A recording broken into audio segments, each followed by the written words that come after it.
Balik PBA na nga si John Amores makalipas ang 2 taon, matapos itong masangkot sa pamamaril.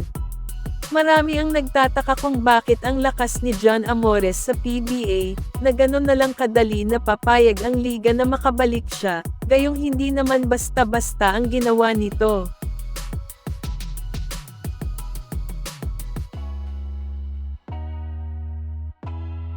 Lumalabas tuloy na tila naging unfair ang PBA kina Jamie Malonzo, Will Navarro, at Arvin Tolentino na walang ginawang krimen, pero naka 3-year ban na sa PBA, dahil lang sa mas pinili nilang tanggapin ang magandang offer sa kanila overseas, kaysa pumirma ng panibagong kontrata, sa mother team nila.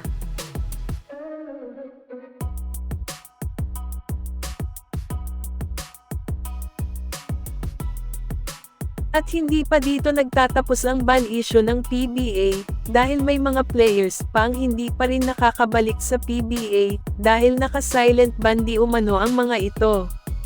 Ang tinutukoy ko ay walang iba kundi sila Greg Slaughter na dati nang nagpahiwatig na gusto niyang bumalik sa PBA. Sa katunayan may usapan nang nagaganap noon sa kampo ni Greg at ng Titan Ultra, kaso lang biglang walang nangyari. May mga teams din na nagkaka-interest kay Greg pero nawawala rin. So ano kaya ang meron?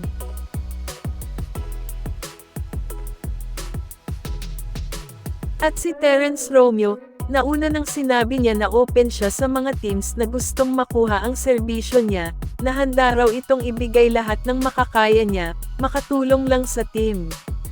Kaya lang gaya ni Greg Slaughter, walang nangahas na makuha sila.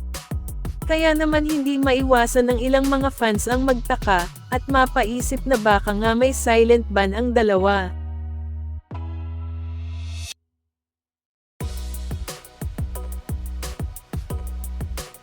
Napag-usapan na rin lang ang mga players na naban sa PBA, ay isama na rin natin sila JR Kinahan, Mactalio, na parihong naglaro sa ligang labas, at Kit Jimenez na naglaro sa isang tournament sa Dubai.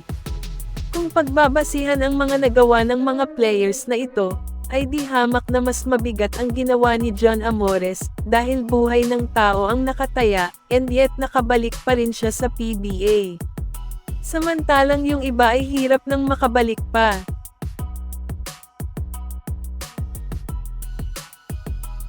Sana lahat ng players na may nagawang pagkakamali sa team nila, o sa PBA, na siyang dahilan ng kanilang pagkaban, ay mabigyan pa ng tsansa na makapaglaro muli sa PBA.